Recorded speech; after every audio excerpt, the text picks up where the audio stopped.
Yo guys, it's Shadow here and welcome to a little intermission, so to speak. I was looking for a new game to play since we finished Outer Wilds a few days ago and haven't found anything yet, but here's a short little intermission with a little game that I really like.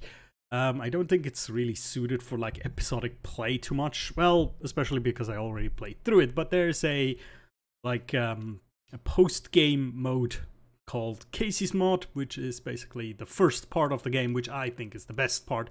So let's just jump right into it. So if you don't know this game, this is a deck building game essentially, and it looks very like old school style. And I'm just gonna get my starter deck here. I'm not gonna select any mods right now. Basically, in the post game, you can select mods to make the game more difficult, and if you select enough mods and win, you unlock new stuff, so that's how it is. So, but we're just gonna start a new run just so I can explain the game a little bit. Challenge points, do you want to proceed? Yes, please. Here we go. Alright. So, it's actually a very interesting game. It's not just a card deck building game, it's also a little bit of a point and click game, because if you're not in battle, you can actually get up and walk around.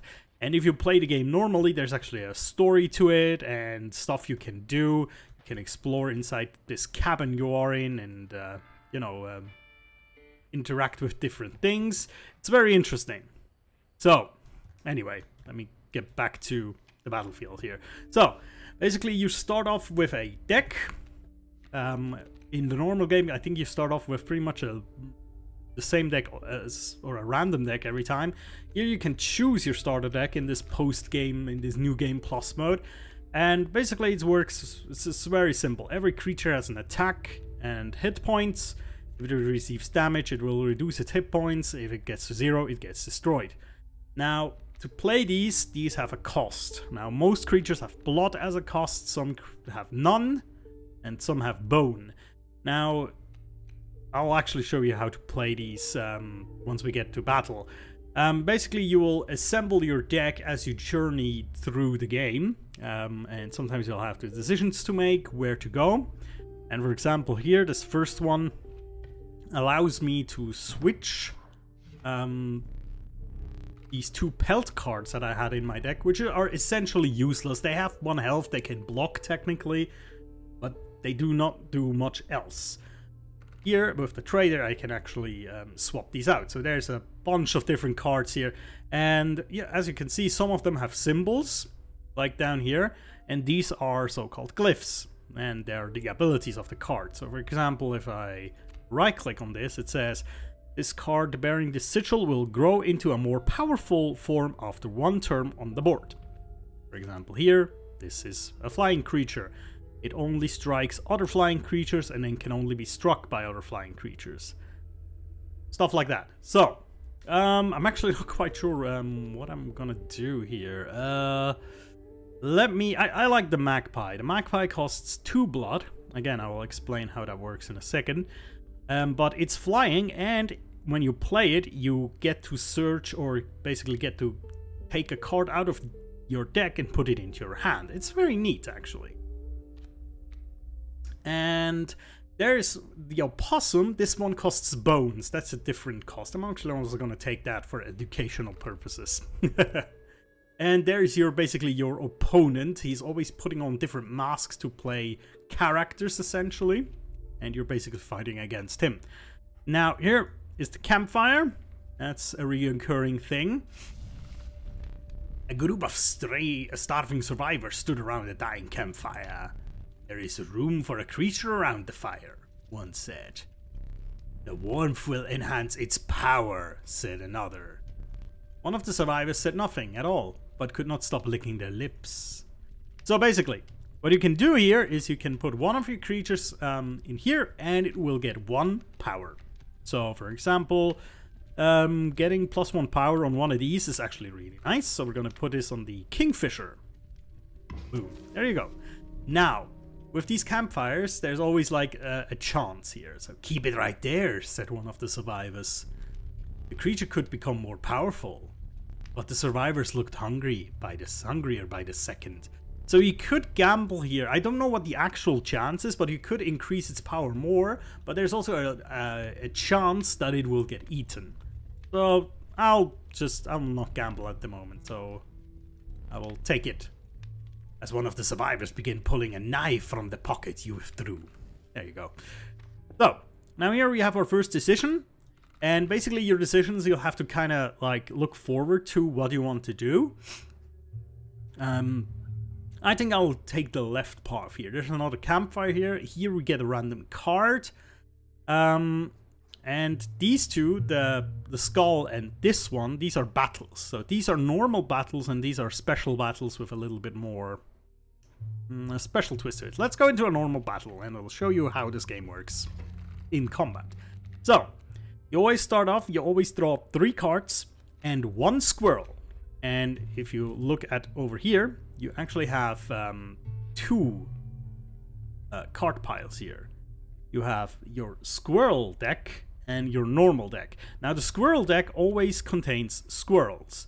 They can be played for free and they have 0 power and 1 health. So we'll do that right now. Like right here.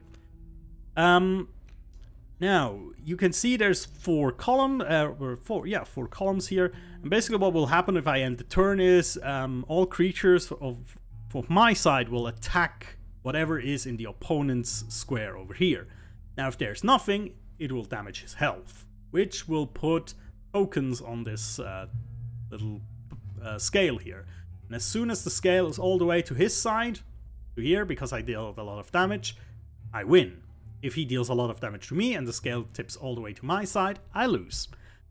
Now, he doesn't play like I do. He doesn't have a hand cards. He doesn't have to pay costs for things he plays. What he does is every turn he will put monsters on these fields.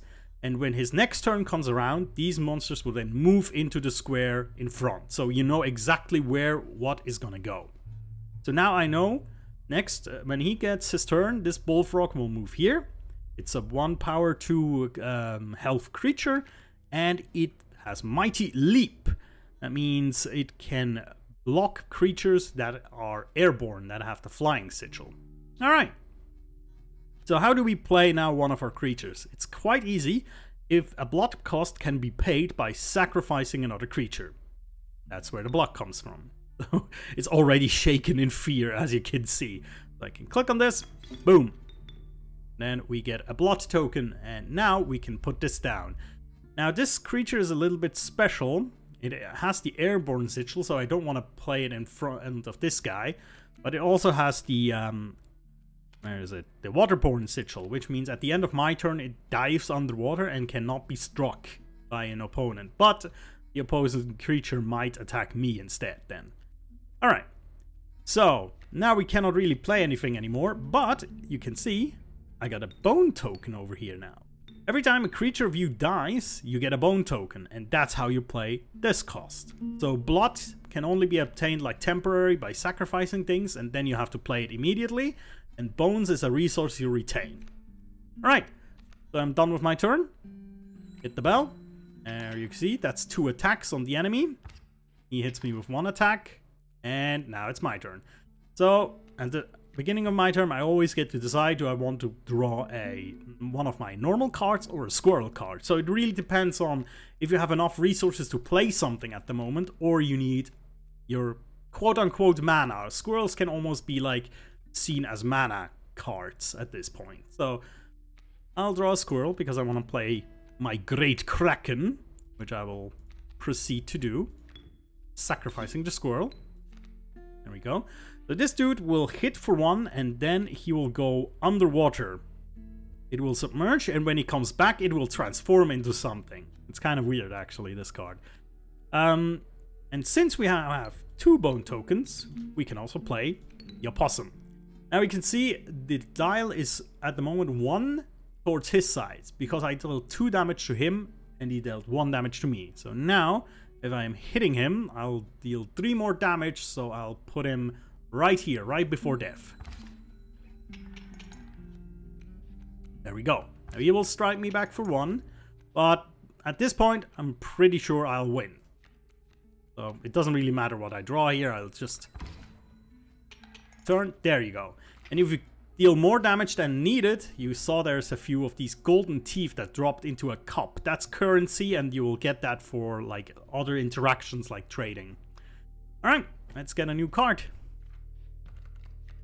Alright, this is also something that is basically in the normal game you have to actually get this. In the post-game mod you actually just get this for free. This is to redraw the cards. So I get 3 cards here that I can pick one of, or I could just click on this and then redraw these 3 cards and get another chance. But I really like the Mantis. The Mantis has bifurcated strike. When it attacks the square left and right of him instead of in front. That means it actually deals 2 damage. Like 1 here and 1 here, which is very strong at some points. So we'll take him. Go. Next we go to the campfire again. Ooh, okay. The warm light of a campfire was a welcome sight, though the 10 and hungry eyes around it dampened the greeting. Warm a creature by the fire, enhance its health, said one. Yeah, the first one is always free, so you should always take that. I'm gonna enhance my Mantis, because it's a good card, but it's very, very fragile, so I'm gonna enhance it by 2. Keep it right there, said one of the survivors. But I'm not gonna do that. That's not a good idea. You suspected the intentions of the survivors were less than pure. With your Mantis in tow, you retreated into the woods. There you go. Right. We get into another battle. The battles also get like progressively a little bit more difficult. Let's see. Ah, a flying ant. So this card is flying, so it can only be blocked, or it only deals damage to flying enemies. If there's a non-flying enemy in front of it, spider, it will just fly over it and deal damage to me. And it also has a special strength here. It has strength according to the number of ants that he controls. So if this goes forward, he'll have 1. But I'll suspect he'll play more ants as this goes. The cool thing that I can do is I can play my Mantis right here, and now he will strike this and this field. And since there's no creature there at the moment, it will actually deal 2 damage to my opponent. And yeah, there is actually possibilities to one-shot opponents in turn 1. And when you get further into the game, you can see why this is necessary, because the game is not playing nice with you, and so you don't need to either. I'll draw a squirrel. So right now, the Mantis will strike the flying ant when it's his turn, and then also 1 damage directly, and then he will be opposed by a flying ant, which will fly over him. So he's secure and safe. So I'll put my Great Kraken right here. Actually, this will kill the flying ant first, and then the Mantis will deal 2 damage as well. Here you go.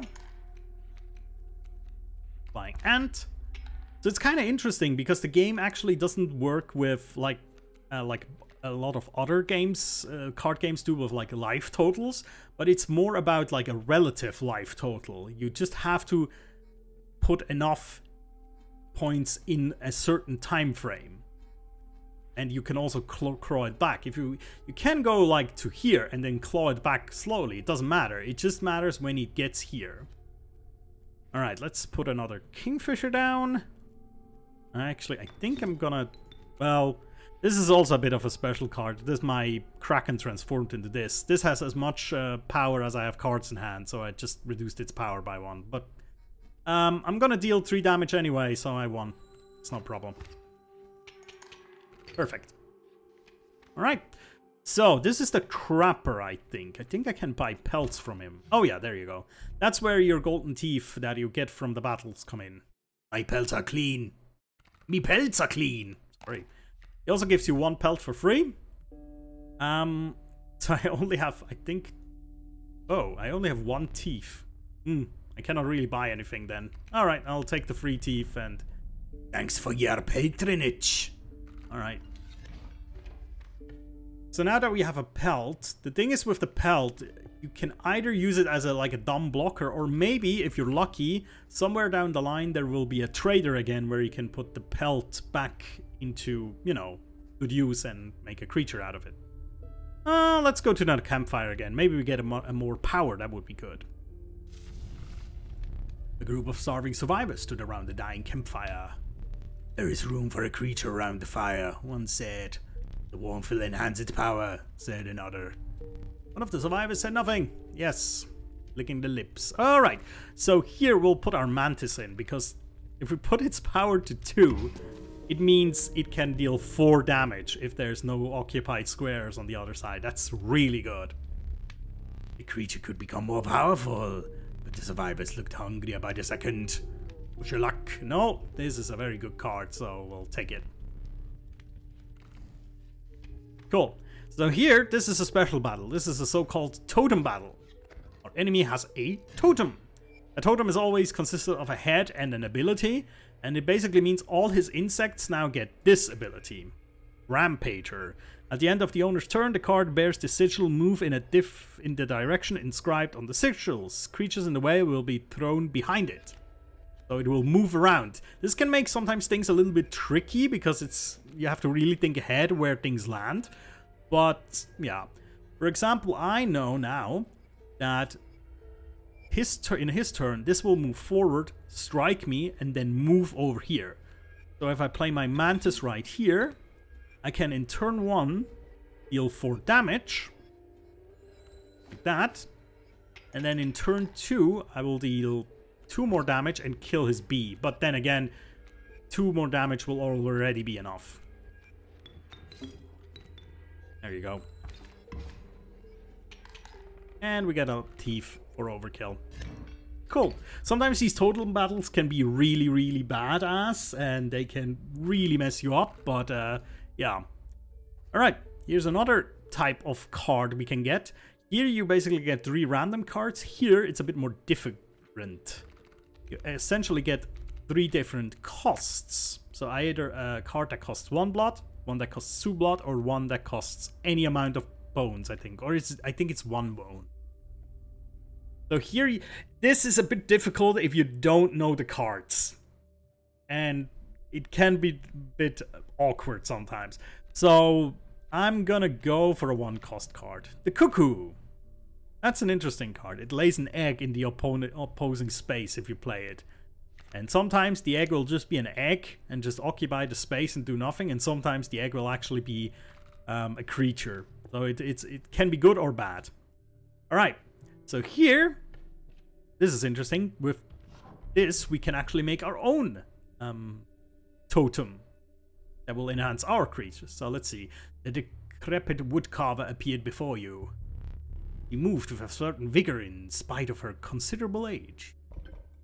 So, you basically get a choice every time you go to her of heads and bodies.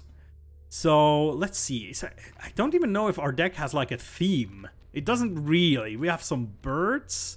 We have an insect. Well, we have 2. Actually, we have a lot of birds. But we have no bird head here. We have a wolf head and a insect head. This would be able to affect our mantis.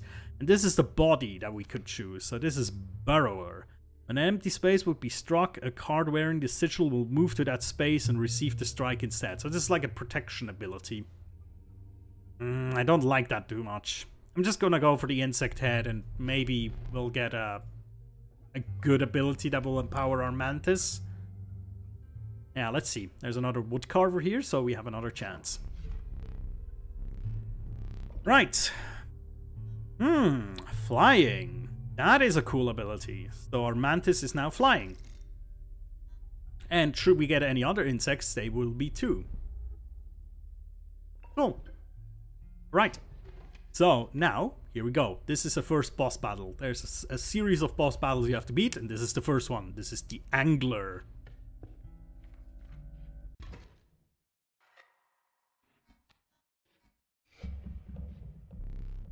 A rotten scent caused you to retch. Doubled over, a mucky boot entered your field of view. You looked up to behold an unnaturally large figure. Go fish. There you go. So boss battles are a bit different from the random battles, as they always follow a certain pattern. So basically, this boss battle has two phases. As you can see, he has two candles here, meaning every time we beat him, he will blow out one of these candles. As you can see, we also have two candles, but we already blew one of our candles out. Which means boss battles are basically, you either have to win them or you restart your run. If you lose a normal battle in between, you will actually have a second chance, but yeah. Also, if you reach a boss with two candles intact, you get a special card in your hand at the beginning of the battle called the Smoke, which is for free, and if you sacrifice him, you get 4 bone tokens. That's pretty good. So, the angler will start off with a kingfish. That's a bit annoying, but it's fine. We'll put out a squirrel, and then we'll put the kraken into the play. There we go. Then we'll pass the turn. So the angler has a bit of an annoying ability. Every second turn, he will try to grab one of your creatures with this hook. You can see here, if I pass the turn, he will hook this creature to his side. And also, this is probably one of the best creatures I have right now. It turned into this creature, which is this. It'll get 1 power the closer it is to the bell over here. So if you place it here, it has 4 power. If you play it here, it has 3, 2, and 1. So this is perfect.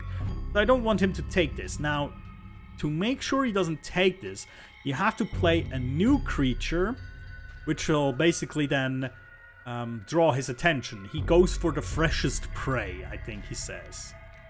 There you go. So if I place this, we'll go for the squirrel. Now I have a plan here. I'll play the smoke as well. Then I'll sacrifice these 2 for the magpie. And then I get my mantis, which I'll play next turn. And now I'll just play the rabbit pelt right here. And now he'll steal the rabbit pelt, which is fine by me. Also, when he does this, and there's a creature in the field... Oh, I actually beat him already, so... Okay, that's kind of funny. I didn't actually see that I already was about to beat him. So what he would have done normally is he would have pulled my pelt over here, and then his kingfisher would have been pushed back to here, so he couldn't move. That's actually kind of nice. So, phase 2. He puts a chum bucket in front of every of your cards. Now that's a bit awkward. Why? Because if the chum bucket gets killed, I think it's a shark with power 4, like health 3 will spawn.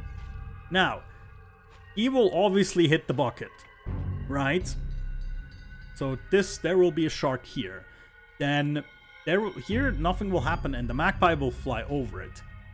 Now I can play the mantis here, but that will spawn another shark here. But I think we can actually do it. I think we're... Oh no, he flies. That's right. He's flying. So he'll strike over these, which will be 1, 2, 3, 4, 5 damage exactly. So that's going to be enough. Oh, 4 and 2. There you go. And they dive down so they cannot be hit. But yeah, there you go. So that was the first boss. I kind of like it. Sometimes these battles are really insane, and depending on the modifiers you choose, they will get more insane as well. But yeah, you will not perish quite yet. And then, as a thanks, you will relight all your candles. Cool. Also, you get a rare card as a reward. Oh, okay. Okay. So, there's a pack rat. When you play this, you'll get an item. Now, I will explain in the next battle what items do. They're very good. Then the Urayuli, which needs 4 blood, but it's an absolute killer. Then this card. Well, normally, this would be just the Ouroboros. But it's Ouroboros, ? It's a special card. This is also something that happens in this post-game mod. It adds a lot of things that you didn't have during your normal gameplay. Now, the Ouroboros is very cool. It's unkillable. Every time it dies, a copy of it is created in your hand. So that's very cool. But you'll see in a second here. This Ouroboros is not what it seems to be. A moment. Boop. Next map. If pin needles crunch beneath your feet, you drew in a breath of the fresh scented air. You were embraced by the woodlands. Alright, so the cool thing is, if I go in here and look at my cards... Oh, hold on, where's my Ouroboros? Oh, it's a Great Kraken now. Huh. Or maybe it's not. Maybe it's something else. Maybe it's a rabbit pelt now.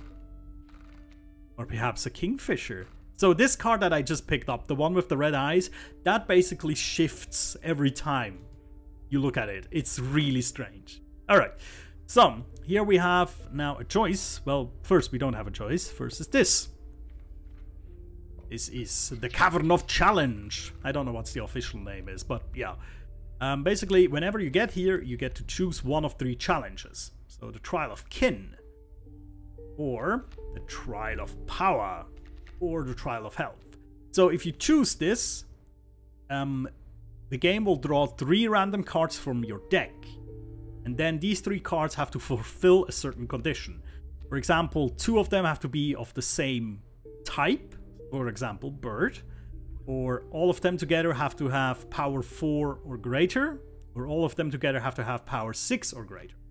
So if I look at my deck, I have 1, 2, 3, 4, at the moment 5 birds. So the chance of having 2 birds drawn is quite big.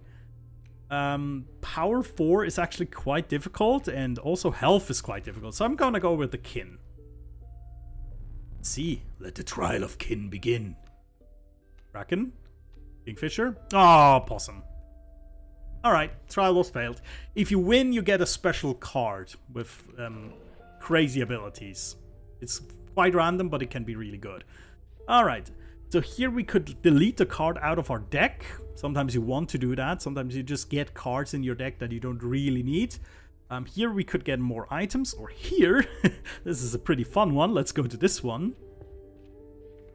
Here, you will get the ooze. You just say you like the painting. Roar! Roar! What shall I paint for you? So basically what you do here is you select one of your cards, and then he will try to copy it. Now the problem is he's not a very good painter, and sometimes he will mess things up.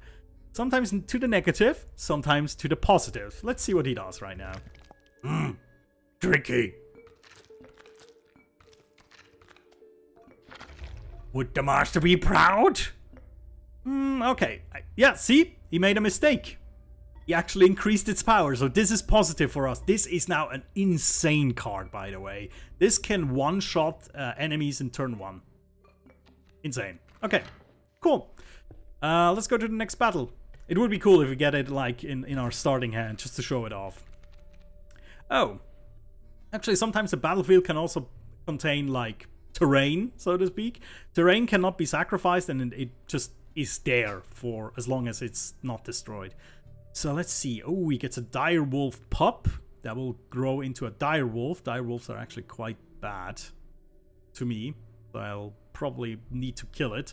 Then there's a rabbit that doesn't do anything, and the porcupine, every time I hit the porcupine, it deals 1 damage to whatever hit it. So I think I will try my luck with the cuckoo. I will put the cuckoo here. There we go, broken egg. Sometimes it places an egg that will turn into a creature, but a broken egg is perfect. It just blocks his creature from coming forward, and since he flies himself, it will deal damage to our enemy directly. Then I'll just gonna put a broken pelt down here. So, now, items. You can see here, I have 3 items here. Now, every run you'll have random items, essentially. More or less. Now, these items all have a special use. For example, the pliers are a bit gruesome. With the pliers, you pull out one of your own tooth and put it into the scale here. So it deals 1 damage directly to your opponent. The squirrel in a bottle is just a squirrel. So you can break this and play a squirrel immediately. And the hook is exactly the ability that the fisherman had. The angler had. So you can pull a creature towards your side. But I think right now I'm not going to use any of those. So let's pause the turn. Cuckoo deals 1 damage. Forward, rabbit pelt goes boom. Go. So let's see. I don't want to place my kraken here because it will just suicide itself into the porcupine. So I'm gonna put it down here. And I'm gonna hope that it turns into the bell ringer again, so I'll have a strong creature over here. At the moment, we're basically holding each other in check, because we'll deal 1 damage to each other every time. That's interesting. If I could now use a squirrel in a bottle, to immediately play this, because this flies over the porcupine and then hides itself. So this would actually help us make this go a little bit faster. But I also got the bell ringer over here, so this tree is going to be gone this turn, and then it will strike directly. You can also see there's a wolf here. That's a strong creature, but it cannot move forward until the porcupine is gone. So that's perfect. Let's just keep moving. Damage back. Draw our squirrel, and I think that might actually be the win already. There you go. And some extra teeth. Maybe we'll find the trader again, who knows. Ooh, actually there is the trader right here. So we can trade in our pelts. Your pelt's clean. Let's see. So we have 1 pelt. Well, let's see what we can get for it. Okay. There's a few good cards here. The corpse maggot are kind of cool. If a creature of yours dies and you have this in your hand, it will automatically play itself. But otherwise it costs 5 bone. That's a lot. And this is a defensive guy. The porcupine we've seen. Direwolf Pup is pretty cool when it turns into the direwolf. You just have to basically protect it for that long. But Bloodhound, Wild Bull, they're also very strong. The Beehive, every time it gets struck, it gets a bee card into your hand. That's like, think of 1 power, 1 defense creature with the flying sigil, or the coyote for 4 bones. I think I'm gonna take the direwolf pup. I like it. These are exquisite. My thanks. Right. Cool. Campfire again. Ooh, +1 power once more. All right. So I could either increase our mantis here to power 4, but I think it's a lot better to actually increase this guy's power to 3 as well. So now we have 2 creatures that can insta-kill the opponent when they get into my opening hands. So yeah, cool. Oh, okay. Let me go this route. Battle? Okay. No, oh god, okay. So the direwolf pup will hit itself against this thing. Okay, I have an idea. So let me just do Kingfisher for now. Oh god, okay. So that Kingfisher that I just played was that weird card with the red eyes that I picked up before. And if you play it, it actually is the Ichirak, which is a 4/1 creature, which is extremely powerful if you play it turn 1 by accident. And it has the repulsive sigil. If a creature would attack a card bearing the sigil, it does not. So it basically completely negates the creature that it's against. So that's, wow, okay, that's strong. Strong turn 1. Alright, he comes back, deals 1 damage to me. Let's see, let the, let's put that down here for now. Ichirak will kill the rabbit. There we go, that's the direwolf. The direwolf has a very strong ability called Double Strike. It's kind of like the bifurcated attack, but instead of attacking this square and this square, he attacks the same square twice. So that's also very strong. Alright, I'm gonna draw this. We're on perfect in the middle. That means if I deal 5 damage, I win. So if I get the magpie out, I can just fly over him. I technically could also get the mantis into my hand, but... well, and then we can sacrifice this into the mantis, and that deals even more damage. So, just for overkill damage, you know. There you go. That's good. Perfect. Alright. Yeah, that's actually good that we got a little bit of teeth, because here we are again. I have the finest pelts for sale. There you go. So now we have... ooh, we have a lot of teeth. 1, 2, 3, 4, 5, 6, 7, 8. So we could either now get more pelts, or what you could also do, which I find interesting if you zoom back, you can technically buy his knife. which you can use to kill creatures, I think it is. But we don't have an open item slot. You can only have 3 items at a time, so yeah. Have we enough for a golden pelt? Yes, we do! Excellent. The golden pelt, basically the pelts get traded in for creatures, and the better the pelt is, the better the creature is gonna be. So let's hope we'll find another trader along the way. Thanks for your patronage. Well, thank you, kind stranger. Alright, this is also a cool event here. This is the upgrade stone. So what you can do here is you can essentially break the game. Well, not quite, but there's a lot of cards that can get ridiculous this way. So, the top card, you choose a card that you want to buff, and the bottom card, you basically choose which creature to sacrifice. And what will happen is, the ability of the bottom card, so these sigils, will be put onto the top card. So for example, I can get my, let's see. Let's get the Great Crack. No, actually that's not a good idea. Let's get the Kingfisher, and then we get our Magpie. So our Magpie normally would cost 2 for flying and the card that looks for another card in my deck. But if I do this, the search card sigil will now be put on the Kingfisher. Like this, you can create extremely broken creatures if you know what you're doing. You can also make endless combos in this game. It's kind of fun. Oh, and we basically won. We won. Because Mantis.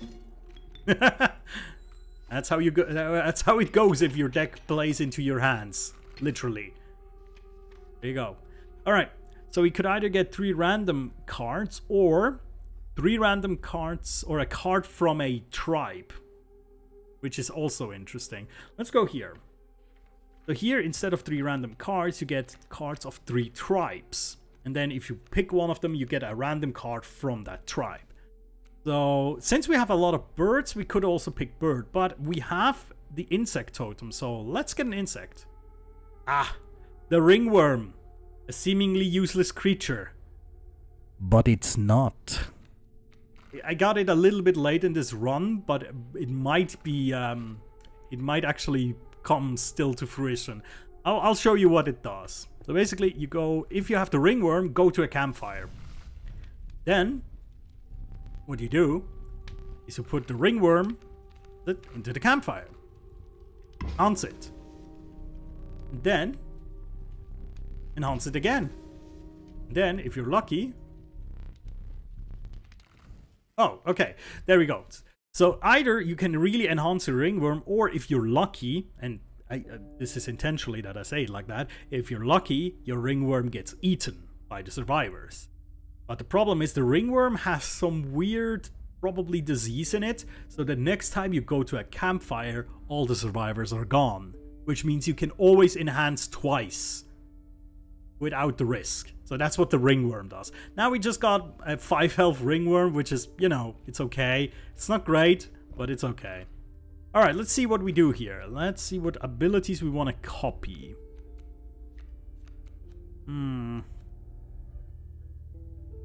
This is actually a cool ability. The fletchling, which just adds more power essentially to the creature you put it on a turn later. And the other ability is Bone Digger, which at the end of the turn it adds 1 bone token to your bone stash, so to speak. I'm gonna put this one on... Let's put it on the ringworm. Why not? Let's create some weird growing ringworm. I'm sure this is gonna be fine. Alright, here comes the next boss.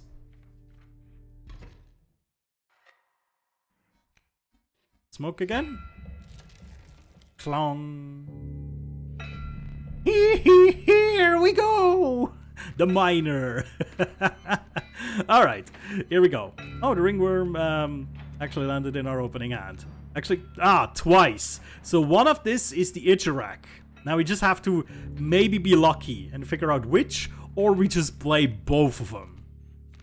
Let's see. So, the miner, or the prospector, I think he's called, his first phase is very simple. He basically plays a few creatures, and he also has a pack mule. Now this pack mule is just defensive and it moves around if it can. But if you kill it, you get a bunch of good cards. So you should try and aim to kill it. There you go. Okay, let's let's go for the first ringworm. I'll put it where the pack mule is. Okay, that was the right ringworm. So let's there you go, there's the Ichirak. And now we could be really, really mean and play another card and just kill him first turn. But I know what his second phase is, so we're not gonna do that right now. Put him to 4. There we go. See, there's a lot of cards under it now. Oh yeah. Oh Jesus, yeah, he upgraded. That's right. So we're gonna win this turn. Meaning I'm not gonna play anything. For reasons you will see in a second. Because if his first phase is done, what will happen is he will do that. There's gold in them cards! Bonk. Bonk. And bonk. He will kill all your creatures and leave behind gold nuggets. There you go. So that's why you don't play your strongest cards all at once with the Prospector, because otherwise you really get messed up. We're gonna play the Mantis here and basically wins the second phase easily. There you go. Easy peasy. Alright. Your lives are restored. Oof. Okie. Here's another rare card. Oh god, a Mantis God. And the real Ouroboros. Okay, the Mantis God is insane. He has trifurcated strike, which means he attacks the square in front, the one left, and the one right. So yeah, this thing is insane. Alright. Now let's get to the next map. There's 3 maps, but 4 bosses. So there's a boss at the end of this, and then a final boss if we get to it. I hope we do, but... well, this is a very basic run with no challenges, so I should actually get there. Sheets of icy snow battered your body as you fought your way up the vantage point. The snow-covered trees jutted from the landscape like prickly, misplaced teeth. You continued your thoughts. Well, you continued on through the snow line. Okay. Here's the trader again. Very convenient for us, actually. And since we have now pelts, here's the rabbit pelt. Let's get the sparrow. The sparrow is a very simple but useful creature. And now for the gold pelt. Is that a golden pelt? Magnificent. Oh, there you go. So we get a pack rat. Basically, the golden pelt gives you a choice of a rare card. So the pack rat, we already know that. The amalgam is very special because it basically counts as every creature type. So this would benefit from our insect totem. Then the Urayuli again, and the long elk. If you think that looks weird, yeah, that's just his neck. This is kind of a special creature because it always moves at the end of the owner's turn. And also it has Touch of Death. So if you play Magic, Death Touch. If it deals damage to a creature, it instantly dies. Also, this is a bit of a special creature because if it moves, it actually doesn't leave an empty slot behind. It basically extends its neck. So, it's very strange. It's a super strange card.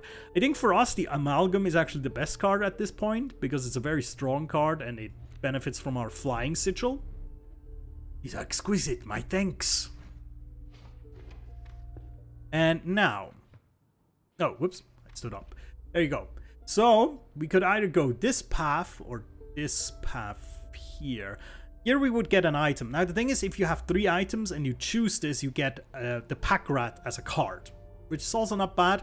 But then we would get another random card and then remove a card from our deck. Which I don't want to. I don't really need that at this point.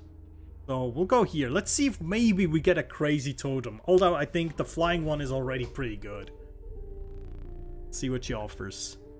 That's Rampage, that's Bone Digger, and Birds. I mean, we can get the bird heads.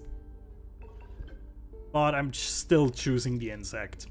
It's still the best thing we can do, I think. Honestly. There you go. Battle time. Okay. There's our ringworm again. And there's our victory. Because, yeah, that's how the game works. And another thief. Okay, so, this is an interesting bonus you can get. But I don't think for us it's actually that good. So I'm gonna head this route here with another campfire. Let's go. Let's see what kind of tribes we get. Let's see, maybe we can get another insect. Nope. Okay. Wolf. Bloodhound. That's a pretty decent creature. It jumps in front of enemies if they try to attack you and this square is empty. So at this point, I don't think we want to actually sacrifice the ringworm because there's not many other opportunities where the ringworm is gonna get our the bonus when he gets eaten. So we'll just enhance the mantis god once, so it's a bit more tanky. Oh, yeah, maybe that was a mistake. Well, a tiny mistake, not a terrible one. Alright, battle time, and that's a victory. A double victory, actually. That's silly. Silly, I love it. There you go. 6 damage, just for you. Collecting more teeth. There you go. Okay. Another magpie. Actually like the magpie. Again, searches out the cards that we need. And then here we go to the sacrifice again. So, I think what I will do is I'll get the magpie that we just got and sacrifice it, put it on to this kingfisher. So we have more cards that search our mantises and mantis gods out of our decks.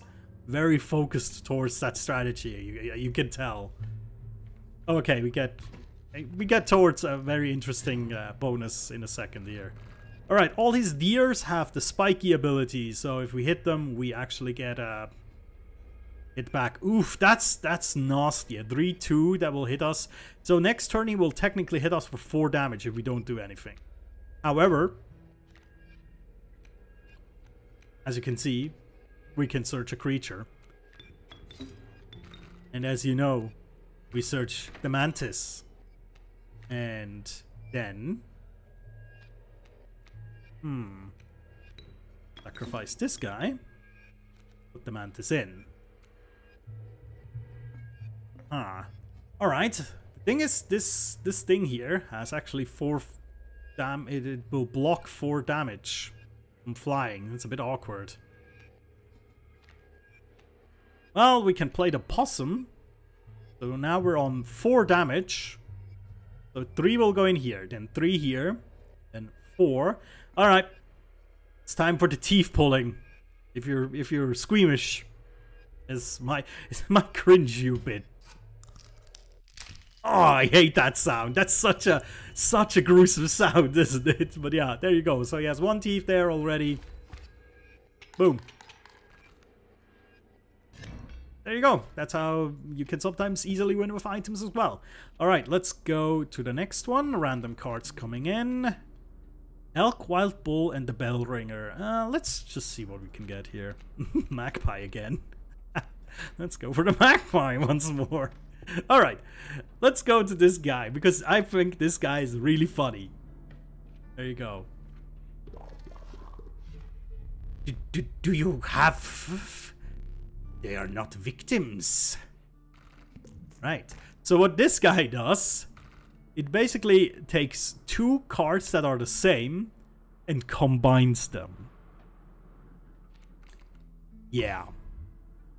You may want to avert your eyes. Oh god. There you go. Now we have a mantis that has 6 attack, so it'll deal 12 damage. Yeah. This guy can really break the game as well. It's hilarious. Alright. Here we go again. You know exactly what gets sacrificed, don't you? The magpie. We'll put it onto the sparrow. Sure. So the sparrow can search us, our mantis as well. Perfect. Good. Now here gets the next boss. That boss is actually quite annoying. But I think we got a good enough deck to deal with him. This is the Trapper / Trader. The Trapper sat hunched beside one of his traps, slowly cranking it open. He gingerly removed the mangled hair from the steel teeth, but left the trap unhinged. I'm afraid I must be skinning you today. There you go. So, he has two phases. The first phase is where he is the Trapper, and then the second phase, as you will see, he will flip his mask and become the Trader. So in the first phase, he will deploy a lot of these strange frogs. If you kill a strange frog, it will turn into a leaping trap. Now, a leaping trap will kill whatever attacks it. Now, the trap will die, but whatever it kills, killed it will die as well. And then you will get a pelt for it. But that's important because you will need pelts in the second phase. So what I'll do, I'll drop the smoke and then put the sparrow down. The sparrow searches for, let's see, I'll search for the mantis god. Then place my squirrel, summon my mantis god, and I'll also put my possum down. Alright. Go. So he just ran into the leaping trap. That's fine. I get a pelt. You do want to get at least like 1 or 2 pelts, because phase 2 will actually be fairly difficult if you don't. We'll see in a second here. We'll just let the mantis god run wild here. He will turn that into a trap and then trigger this trap. But because he was not in front of it, he didn't die. But it killed the creature opposing it. So we now have 2 pelts. That's fine. We'll draw another card here. We'll play the squirrel. Then play a kingfisher. And then search for the normal mantis. Go. So the kingfisher will run into this, turn into a pelt. Then he will deal 1 damage, 1 damage, 1 damage. It's fine. Fisher gone, another pelt. Okay. So, now, we want to finish him off. We have enough pelts, so I'm just gonna drop the mantis right here. Mantis god will unfortunately kill itself, but that's fine. We get another pelt. And then 12 damage. That's the first phase. So now you will turn into the Trader, which is where your pelts come in. So what he does is essentially, he will flood his board. Let's trade. With creatures. He also gives you 1 free pelt. So we'll flood his board with random, but sometimes really strong creatures. And now, for each wolf pelt, you can trade creatures to your side. So if you have a lot of pelts, this becomes trivial. Because these creatures are prepared to rip your throat out. Trade for what you can, but know this. The rest will stay and fight for me. Okay, so now you can just click on things. So we have 1, 2, 3, 4, 5 pelts. That's insane. So we'll definitely grab all of the front row, so he has no defense. And I'm also gonna get the shark. There you go. Very well. Well, the mantis itself will kill him, but you know, that's another problem in itself. Can I even play something? They're also expensive. Oh yeah, I can play the bat because bone tokens. Then I can play the cuckoo. There you go. That's enough. That will get me a lot of extra teeth. There you go. Okay. Your lives are restored. Cool. So, now, this is our last rare card we get. Amalgam again. Or Ouroboros. Let's get the Amalgam. Right, so now when we beat him, we get to the last part. This is the final boss. Let me think. Boom. This is the final boss. Before the final boss, you get to make one last decision. So either we switch one of our abilities around, we get an item, We can trade, but we don't really have pelts, or we can get another part from our totems. I think the best one would here be this. Because even though we enhance the defense of our Mantis God, it would be so much better to get that trifurcated strike on the amalgam, right? Because, ouch. There you go, that's 9 damage he just deals like that. Cool. And here we go. Last boss. He's called Leshy, and he is special. Oh, how I relish this moment. Go. Smoke. And he's special. Yes, one more to be safe. He's a bit of a bastard. He has 3 lives. There you go. Okay, so his phases are also a bit special. He pretty much always, I think, starts out like this, with a mole man coming in. There's also an amalgam coming in. The mole man is special. He jumps in front of every attack, basically, and he also has the ability to block flying creatures. So, yeah. Now, the cool thing to do here is to put a creature here, because then the mole man will jump right here and block his amalgam from advancing. So that's what we're gonna do. Go. We don't deal any damage, that's clear. But yeah. In the first phase also, Leshy, our opponent, will basically switch around masks all the time. So right now you can see he has taken on this mask and he's ready to strike my my cards. So you will have to just be aware he will turn your cards into gold. So that's why I'm actually not playing any of him right now, because he will do that. Now he has 1 Mantis that's advancing. He will deal 1 damage to us. Let's hope we draw something good. Ah yeah, that's exactly what we wanted to draw here. Let's get the Kingfisher out. Do over here. And then get the trifurcated strike amalgam. And put that one down. Oh, we have to actually sacrifice 2 things. Well, that's fine. So the first attack will be absorbed by the mole man. And then there's 3 more and another 3, which will be exactly enough to end phase 1. Cool. Oh yeah, also if you kill a creature and there's something behind it and you dealt more damage than was necessary, it overkills back. It will deal the excess damage to the creature behind. Right, phase 2. Now phase 2 is a bit weird because this has to basically do with the lore of the game. He summons special cards with like random abilities. It's really strange, but yeah.